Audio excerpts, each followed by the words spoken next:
Welcome to the podcast. It's the best podcast in the world. This is going to end up on the show. I know it, motherfucker.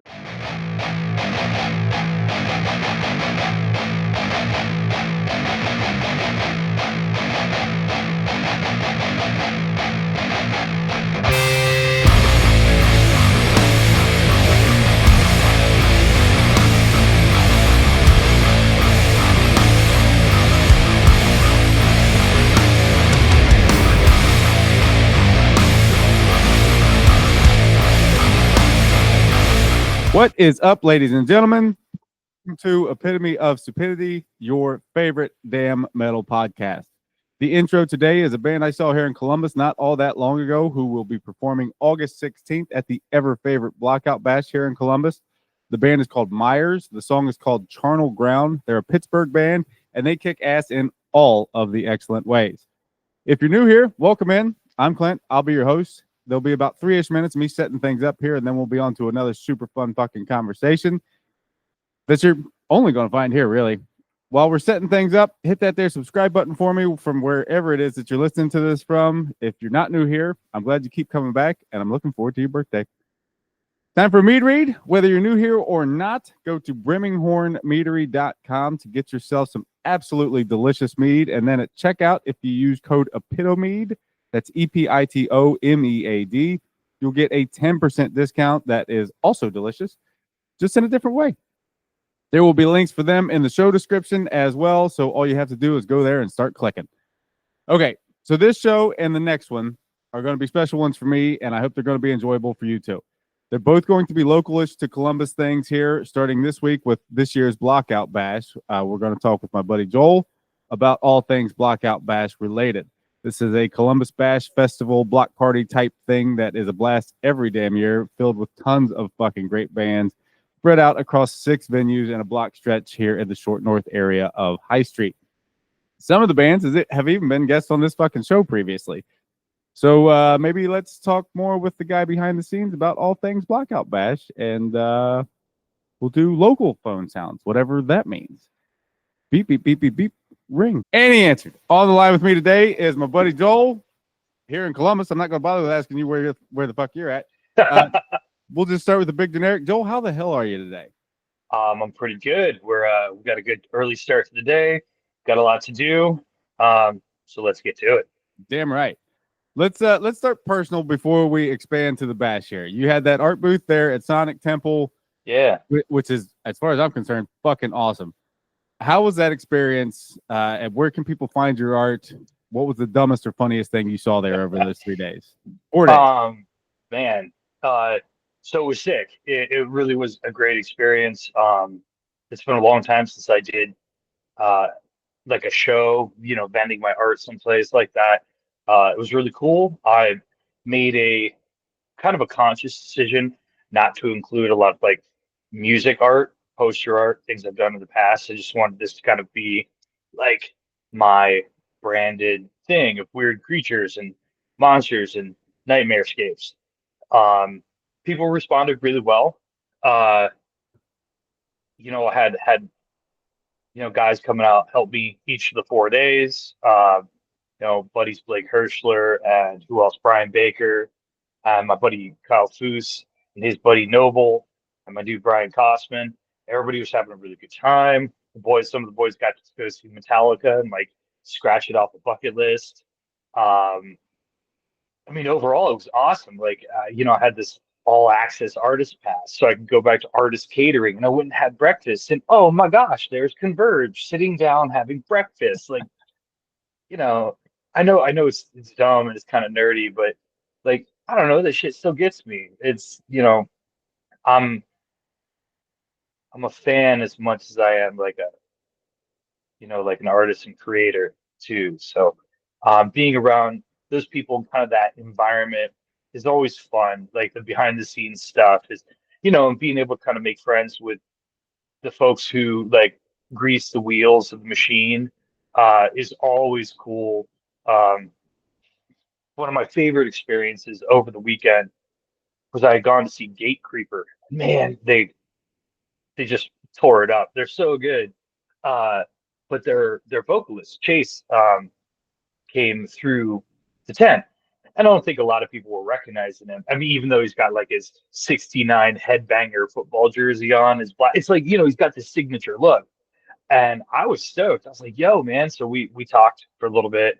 I had these postcard books that were a collection of what I think there were 24, 25 illustrations that I've done. And on the back, they're postcards. So you can like write an address on them, stamp them, pop them in the mailbox, and they're ready to go.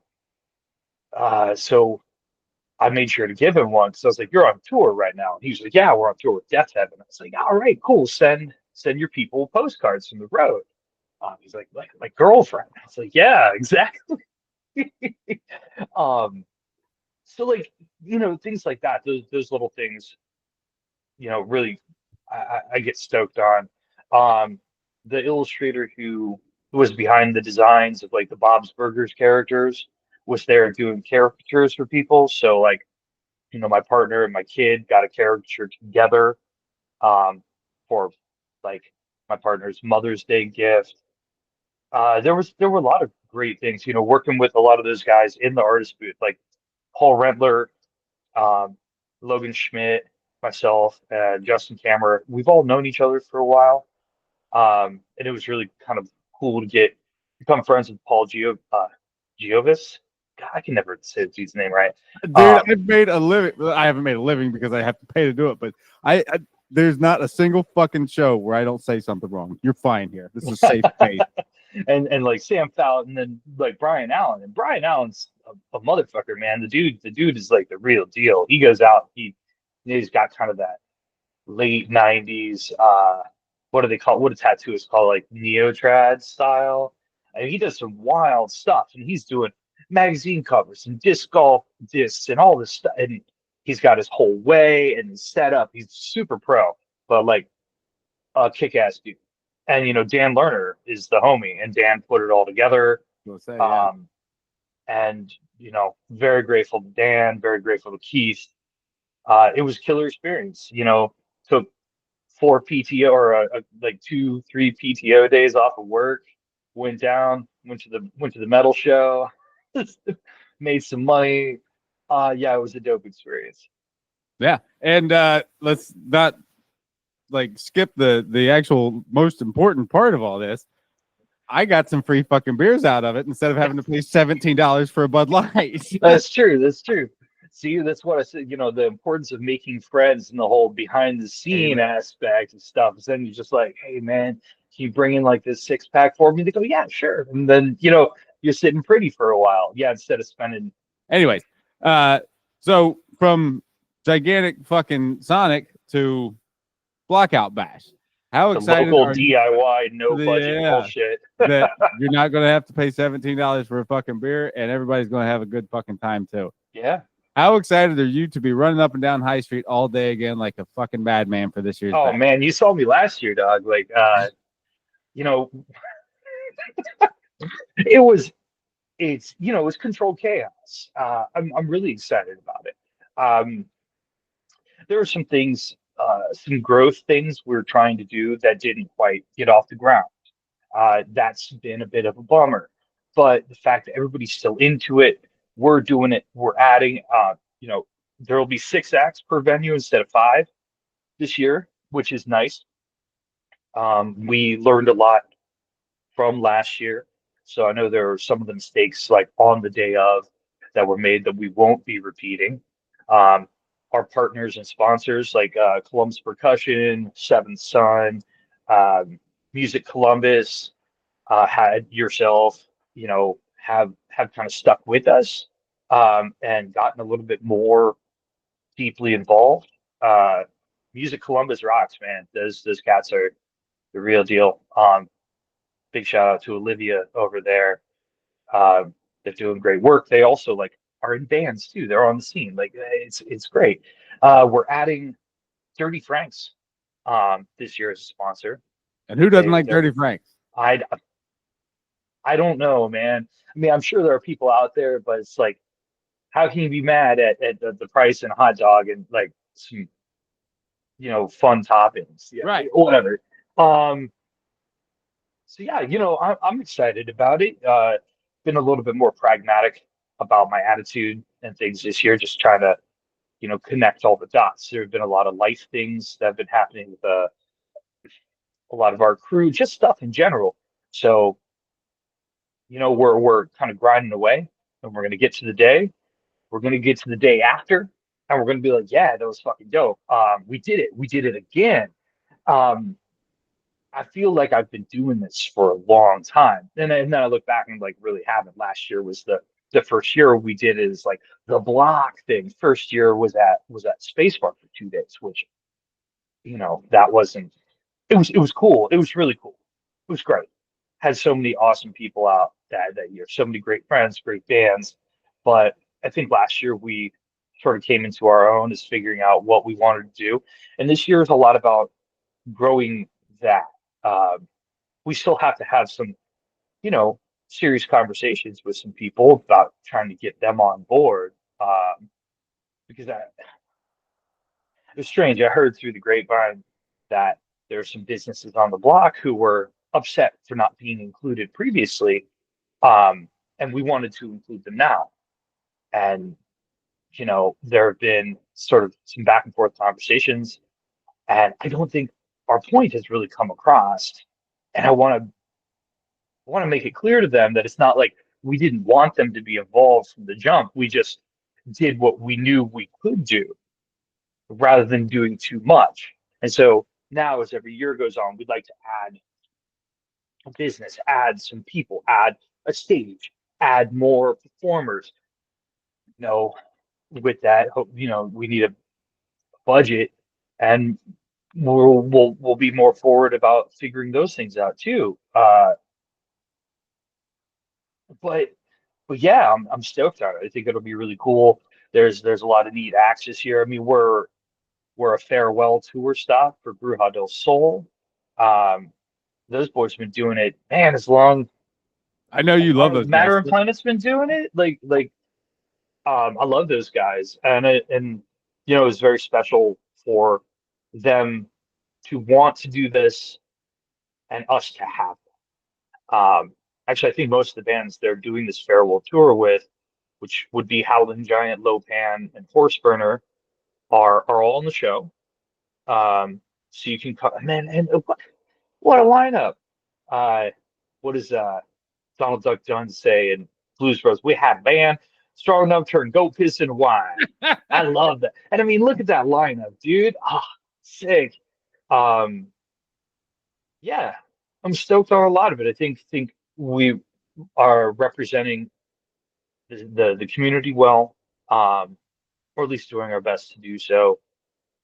And we'll grow with that going forward. But yeah, I don't know. It's too long, did not read. I'm super excited for the whole thing. It's been a lot of work. It'll continue to be a lot of work, and I'm willing to do that work.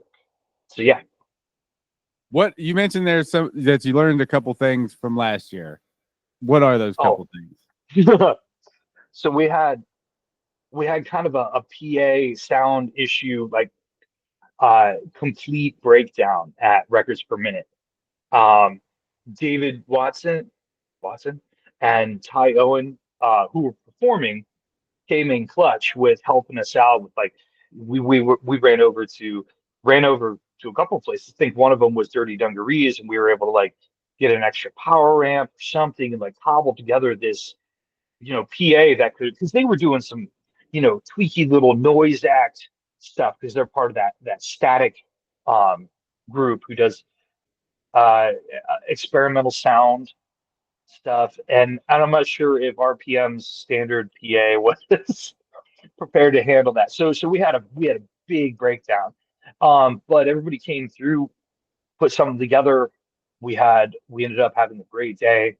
We got Miles Curtis or Marvin the Robot, correct me, and Sean Gardner played, and they sounded great. Like we made it through those problems. I walked over to Dirty Dungarees, and nobody had kind of, I guess, got the show going, and it was running behind. So I'd run over and be like, okay, hey, we're going to start in 15 minutes. Everything's set up. Get your stuff set up. Boom.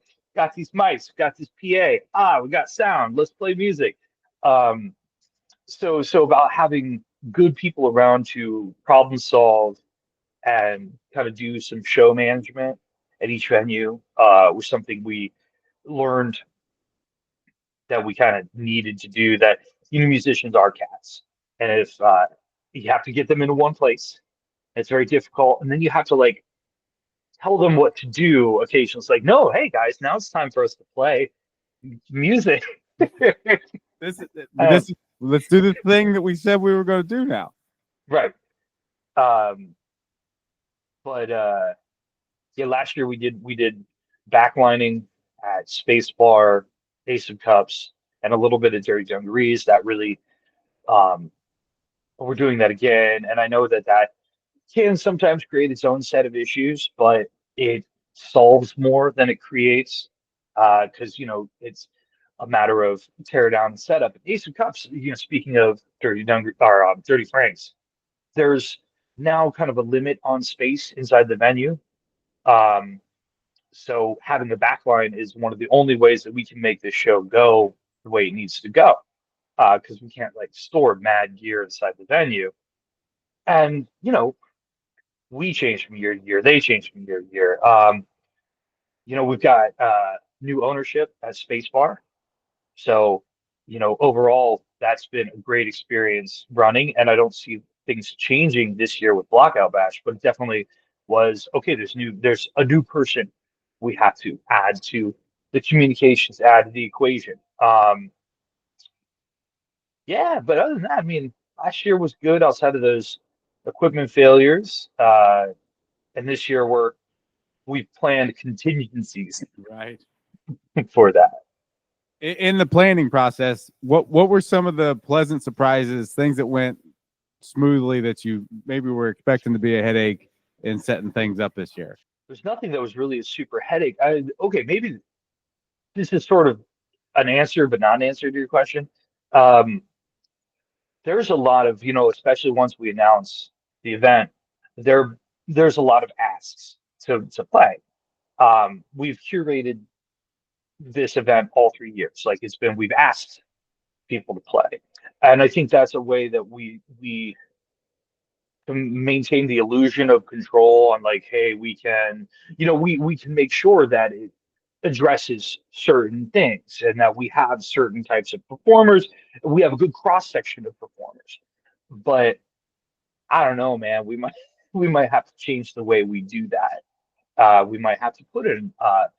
Maybe it's good to put in an application process so we can, cast a wider net because there are times. Okay, yeah, but we've had like this great lineup, like bam, bam, bam, bam, bam, and a bunch of people said yes, and then it's like, oh well, we hear back and they've changed their mind and they can't because of A, B, and C. It's all good. Uh, and so we turn around and we look to the next like three on the list that we would look at as backups. And nobody can do it, and then we're racking our brains. And we're like, what do we do? And there's a blue million, not a blue million, because that's there. We are not, especially in Columbus, we're not for a lack of really good bands and performers. We have an amazing community. They kick a whole lot of ass. I want this to have a farther reach. Um, as well. We've got good bands coming from Pittsburgh and Dayton and stuff, but we need more of that. So when I'm kind of like, I don't know, brother, overall it's a giant headache, and I want sleep. Uh,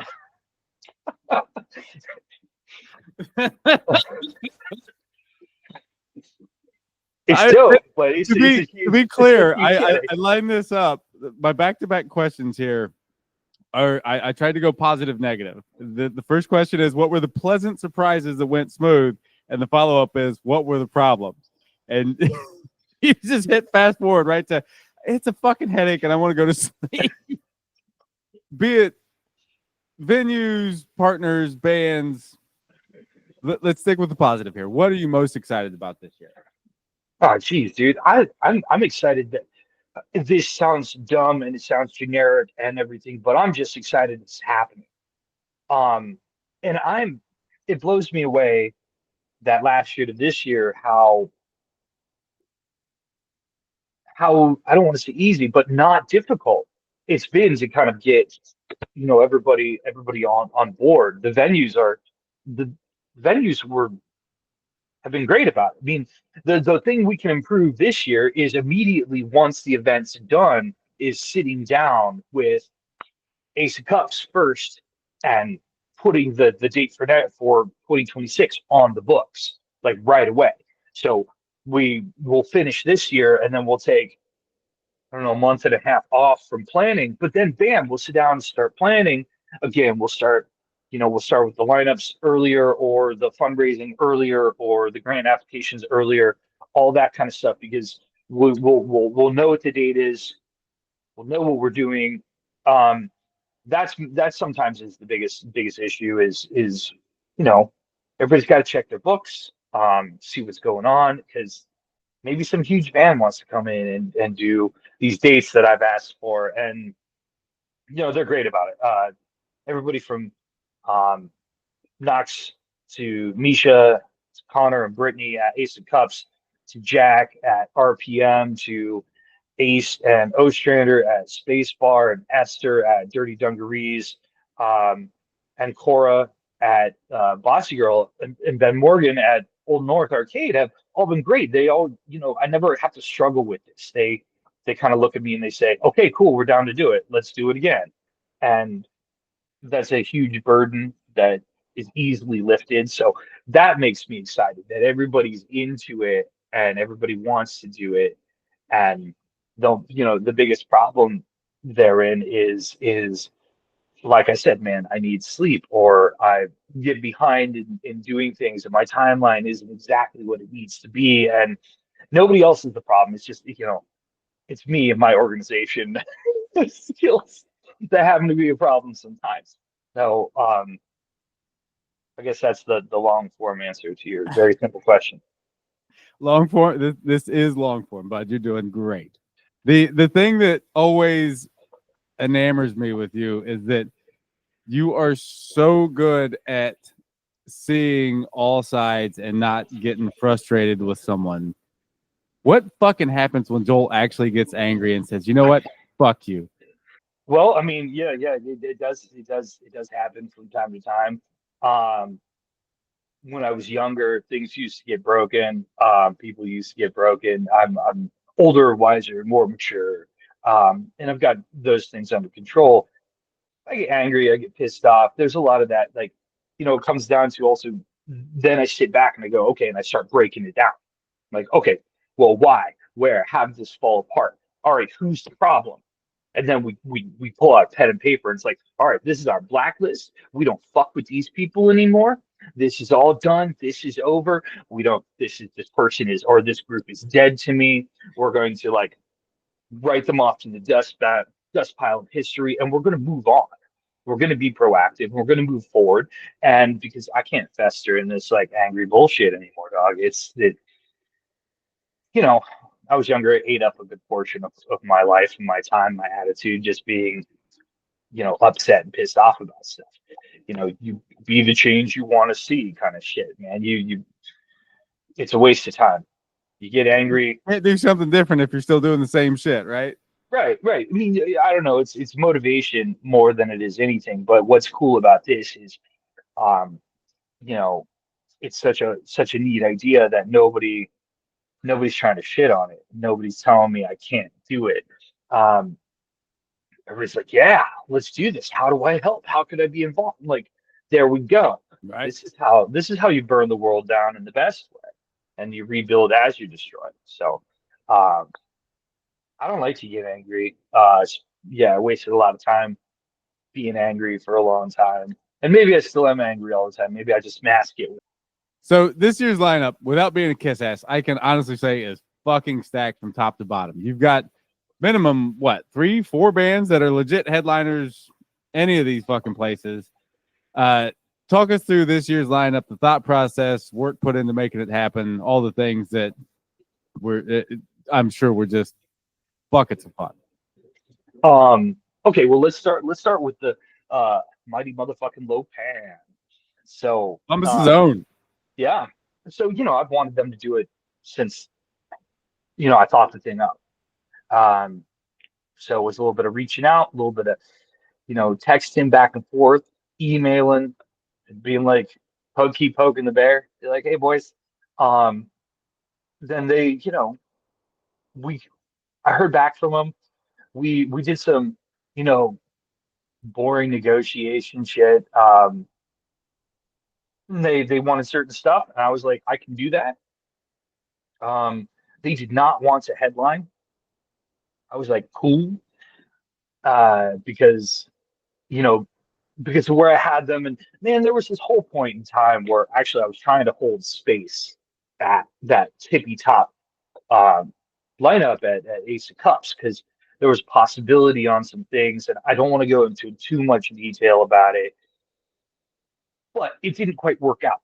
So, you know, we had Bruja and Howling Giant at a different venue, and then I was like, well, that thing's not going to work out, and I didn't really want to have them there anyways because, like you said, there's too much big and good stuff to not give them, especially those guys from Low Pans, Howling Giant, and Bruja del Sol and Horse Burner. Like, we got to give them big stage, big sound, whole fucking deal. And that also opens us up to being more creative with other spaces, especially Spacebar. I got, because I was kind of holding these things in a way there, and it was being restrictive on what we could do, what kind of, Adam Hardy and Brian Baker and Brian Kosman and James Garcia are great contributors, and they all came up with great ideas and bands. And there's like, oh, we could do this and this and this. And I'm like, but we're trying to wait on this, and we've got these guys here, so we're restricted in this way. And then it came down to, I was like, well, fuck that. It's not going to happen. So we're going to move these guys over here. That's going to be killer. And then it opened a lot of things up. And I mean, man, Earwig playing Spacebar is going to be great. I'm yeah, it's a strong lineup. I'm really, really stoked on it. Actually, one of the things I think I'm really into our RPM lineup too. Um, a lot of that was Brian Kosman making those calls, but there's we have Drake Talbot versus Damon May. I saw that. That's a And recent post, isn't it? yeah. And those dudes have, they were, well, I was in Dead Set Ready with them for a while. They were in Dead Set Ready together forever. They've been in their solo projects together and apart, and they've done a lot of stuff in and around and with each other. So I thought like one of the coolest things we could do, and I suggested to Brian, was having them do like a co set, and we're kind of billing it as a head to head thing, um, mainly because I'm an asshole. But it'll be really, really cool to see those guys perform a lot of those songs together. uh, I think that is a different take on a lot of that music, especially if you've just seen Drake Talbot as his solo stuff, or as Dirge, or in Rooks with me, or in Triceratops or whatever. Drake Talbot, aka Randy, is a very different animal when he's in his own space doing his own stuff. And to see Damon and him share that and kind of like help each other out on songs, I think it's going to be a really, really cool, moving experience. We also have Joy Cry, which is a new project with Sam Corlett and Sean Gardner. And if you know anything about me, you know how much I love Sean Gardner. One of my favorite things in the entire world is Sean Gardner, a microphone and a guitar. It's just, it's incredible. He's such a gifted player, gifted songwriter, and to see him and his partner have this project together, uh, I'm really excited for that. Really excited for that. And of course, like our girl Jay, or our homie Jay Rosa, at the top of the bill for Bocce Girl. Jay Rosa is incredible. Just like, jack of all trades kind of musician and performer, DJ, solo stuff, songwriter, guitar, whatever. Person, the homie can do it all. I look at the lineup, I look at the schedule, and I'm like, wow, I think we did a really good job of not just flying by the seat of our pants this year and giving it some real thought, um and nobody's called me up and said that they can't do it.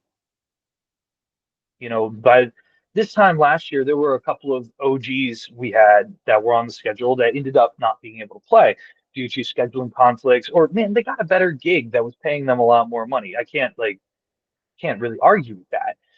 Or had, family emergency. Um, Nobody's called me up yet. No, we got to wait till the day of, Sure. because that could happen. But everybody feels really solid. Um, and now it's more the admin and logistical stuff, like making sure everybody's in the places they need to be, and we got the right wristbands and all that stuff. And that's another thing that we're trying to clear up from last year too, is like, there's advanced ticket sales and they end the day before the fest. And if you didn't get them, you're going to have to pay 50 or $20 per venue. $30 in advance, $20 per venue day up for Ace of Cups, Bossy Girl, and Spacebar. Now, Dirty Dungarees, RPM, and Old North Arcade are all, free and all ages. Actually, I think yeah, we're doing Ace of Cups should be all ages this year too. Did that answer your question? That's gonna work, man. Absolutely. I'm losing my damn mind, dude. One of my favorite things of doing this stuff is watching someone. I get to watch someone's train of thought and realizing that I'm not the only person whose train doesn't run on track. Oh no. I'm personally excited to see Myers again. They're their intro and outro for this show. They're coming from PA, Howling Giants, Tennessee. This isn't just a Columbus thing, but this is also a Columbus thing. Correct.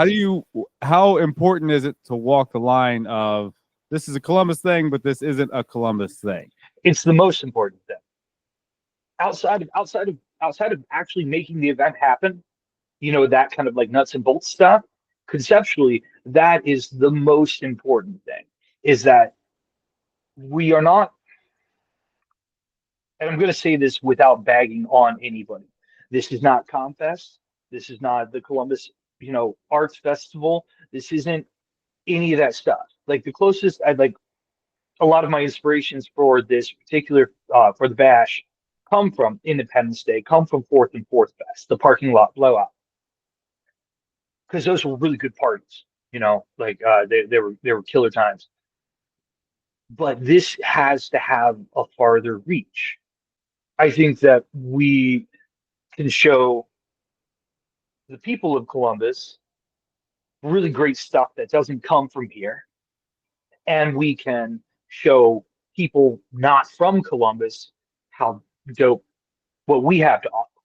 Sure. So it is the most important thing to me is, growing this in years to come, because Shove at Dirty Dungarees is coming from Dayton.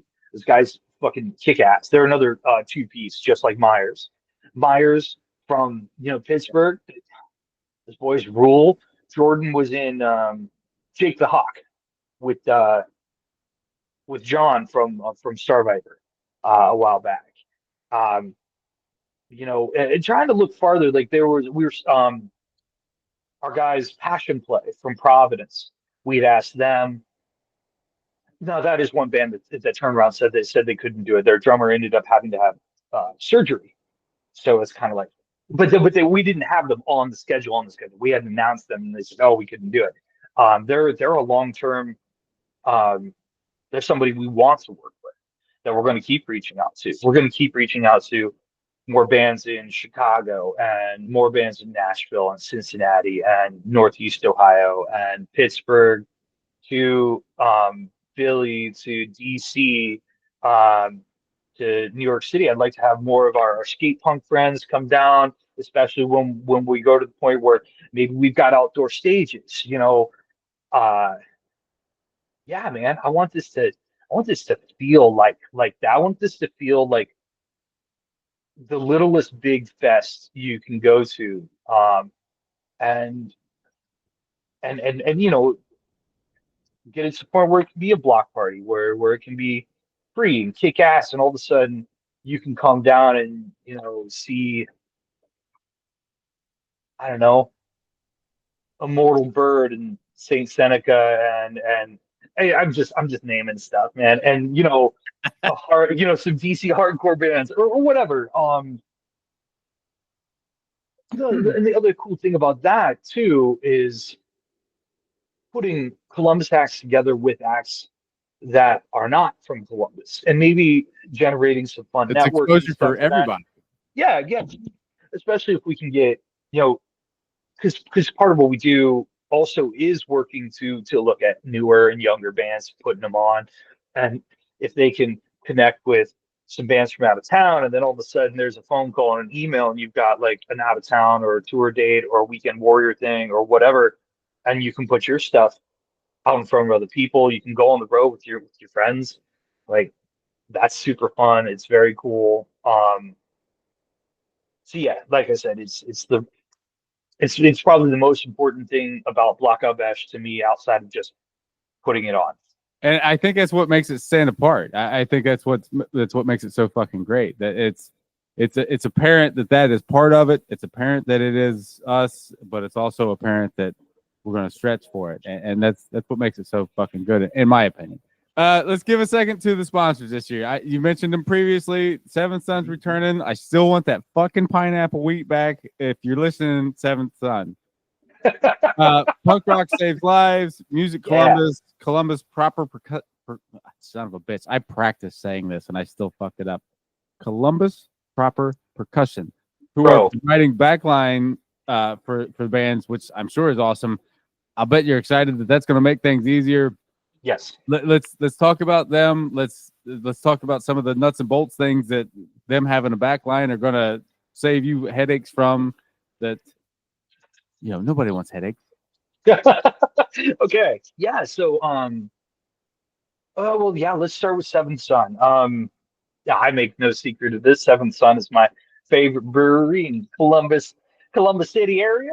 I love the tap room. I mean, they're so cool. It's a dope spot. They put on dope. They make great beer. Last year we worked out a deal with them to provide hospitality beverages for performers. We're going to continue that this year. So bands can be look forward to some key lime kitty pawn, some assistant manager in the back for them. Maybe some others, maybe not. I don't know. Columbus Pro Percussion. It's what the one of the largest. That's not what I have written down because I'm a jackass. They're one of the oldest and largest percussion dedicated music stores in the country. I've been going there since, how old was I in fifth grade? I don't remember, but it was, it's been around forever. They're a good spot. They're good people. We rented gear from them last year for it. This year they have generously decided to donate 2 full drum sets with hardware and everything that we're putting on at Spacebar and at Ace of Cups. The benefit to a drum backline is that all drummers that are performing have to do is bring their cymbals, their snare, their sticks, and probably their kick pedal. The things that are very highly specific to how you play and what your sound is like. They're also the things that are most likely to break. So, you're not playing on the backline kit's snare drum or a friend's snare drum and breaking the head, and then all of a sudden we got to stop the show. We got to rehead the snare drum. Hopefully, we have a head for a snare drum around. Yes, and man, when you're breaking other people's cymbals and sticks, that does not create for it's not a good time. So probably the most important part about a drum backline is it cuts down on the changeover time between bands, so we can keep things going, nice and smoothly. We can run a good show. So yeah, Columbus Percussion rocks for that. So that's a boon for us. I'm gonna take my van, take all the seats out of my van, go up there, throw some big giant trap cases and drum cases into my van, and then lug it down to the block. Um, we have some good homies who are helping us, do the backline for all the cabs for guitar and bass on the space bar and the cup stages. Punk rock saves lives. So Punk Rock Saves Lives were recently, actually they were at Space Bar a couple of weeks ago for a show. They were also at Punk in the Park in Denver. They come out to shows and events. They do cheek swabs and things like that to look for bone marrow donors and matches for people in need. They provide materials for mental health services, and they do serious work in providing safety materials where they have naloxone, Narcan, earbuds, and things like that they provide for people on site. They're badass group of folks. I want to actually shout out my partner Jen for kind of making the suggestion. Hi, Jen. She's run into them at a number of other events. I think she and the guy who organizes Punk Rock States Lives overall are homies. Our friends Matt and Sam Antics were involved with their when they set up to do stuff at Spacebar recently, and it was great talking to them and great learning about the cause. And then it was suggested, well, you should hit them up. And Jen shot me an email. I reached out.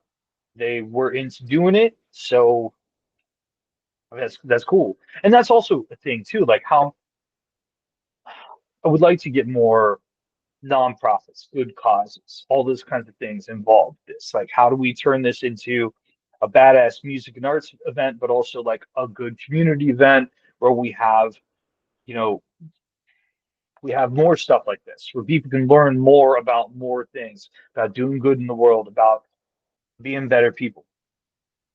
Music Columbus, amazing group of people. We reached out last year.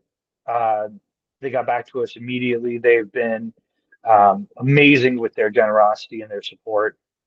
They are an organization that um, does they kind of they provide resources, especially if you go on their website.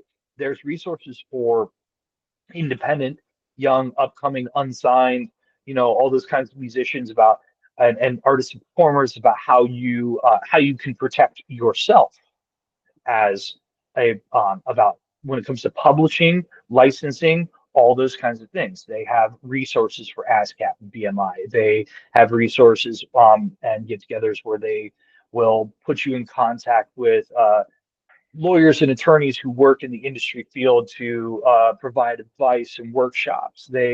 Um, they're fucking rock stars, dude. They're awesome. Um, and they, like I said, I think when I posted about our sponsors, I think it was easy to talk about them, and they do understand what we're trying to do. They do understand our vision for Blockout Bash, not only right now but going forward in the future. And it's amazing to have such a strong organization as a partner in what we're doing. People who understand and believe in what it is. It's dope. They're rad people. Punk Rock Saves Lives, Columbus Percussion, Music Columbus. Yeah, and coming up, I'm about to announce Dirty Franks has a partner as well. They recently opened their spot inside of Ace of Cups, so you can order them dogs inside, or you can order it online and do it. They got this nifty pickup window outside. Whatever your stance on Dirty Franks is, I've always been a fan. Dirty Franks is cool. It's dope. They're in the neighborhood. We want to partner with more people in the neighborhood. We're very excited to be a part of this. Um, yeah, man. I don't know how many times I can say the same thing, but like, it's really cool that you know people aren't just going, this is dumb and writing it off. They're like, wow, this is a cool idea. This is a neat thing. We want to be involved, and I'm grateful for that. And that again, that's I guess to some degree, I'm going to repeat myself as well, and people are definitely tuning in to hear me talk about your thing because that's a fucking thing. But your enthusiasm for it, the community's enthusiasm for it, and the idea for it are what make this fucking great, man. Where do you see this in 5 years? What's the pie in the sky version?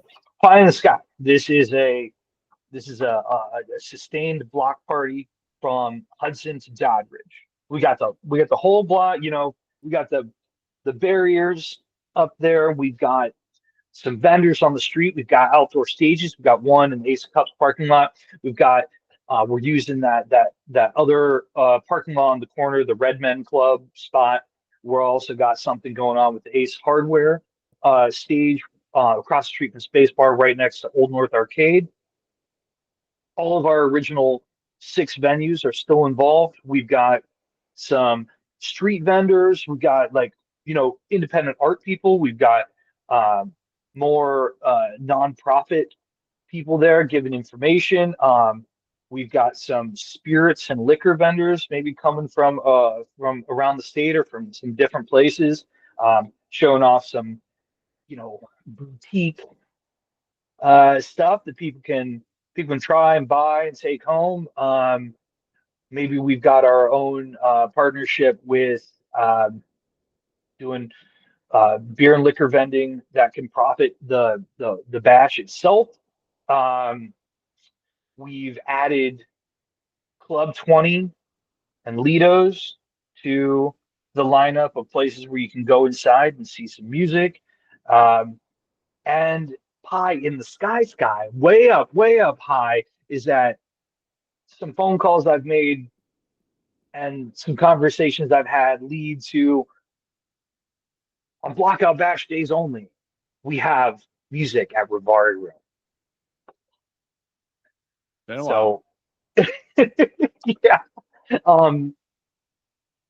yeah, more stuff, but eventually, and I don't ever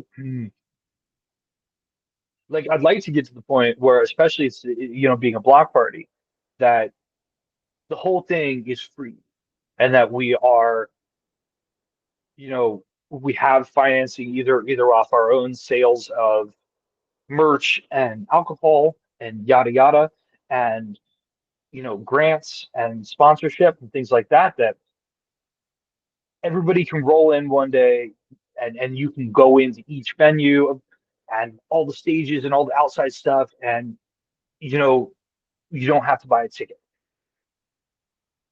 That'd be glorious. Hell yeah. Let's round this out with a specific to Joel and some kind of festival creator type stupid fire questions. Let's start with, what's scarier, one of the headliners getting sick or shit weather for the day? Headliner getting sick. Okay. If Blockout Bash had a theme song, what would the theme song be? Oh, it'd be Peter Gunn. Do do do do do do. I love it. You have that loaded. I feel like the card Spy Hunter, Most essential day of necessity. Something practical like tape and zip ties, caffeine, maybe a miracle. The most essential thing is my backpack. Okay. Because my backpack holds extra wristbands, holds all the extra stuff, anything, holds my lineup and notebooks and anything that anybody might need, that if I get a call or a text or somebody comes running down the street and says, Joel, the place is on fire, I've got a fire extinguisher in it. It's like the backpack, the bag of holding that holds all the stuff is probably the most essential thing that I'm going to run up and down the street with. Have you bribed anyone with free passes or beers or something like that to get a favor related to this thing? No, not yet. Not yet. There we go. Yet. That's the hope there. Day of, you get a 10-minute window to nap or catch your breath, whatever it is that's going to help you relax and recharge. Guaranteed nothing will go wrong or sideways while you're doing this. Where do you go? Oh, I'm going to go to the back patio of Old North Arcade, because the DJ lineup's killer. There's going to be some chill tunes. There's going to be a bunch of people just hanging out and vibing. There's going to be no stress. I can probably like have 2 beers, chat with some folks who I haven't seen in a bit or just came down for the fest, and then get back to Business. get back to business. Speaking of business, if you were making business cards related to this, what would your official title be? Chaos controller. And see, the follow-up question is, what would the unofficial title be that you can't put on a card? But it seems like that covers both bases. It's gonna go on the card. Well, I guess if we wanted to get corporate about it, which I don't, it would be like a lead organizer or something like that. And then yeah, the one that circulates behind the scenes to people in the know would be like Chaos Controller or something like that. Shit, man, that's too good. That has to go on the reel. right. I think that covers both of them. At the end of the night, what's the dream come down, relax, and meal situation or drink or whatever it is? How do you, in the best case scenario, relax after all this? Oh, man, I don't know. Probably I want to sit down at the bar at either Ace of Cups or Space Bar at the end of the night and have my organizing crew like James, Baker, Cosman, Hardy sitting there.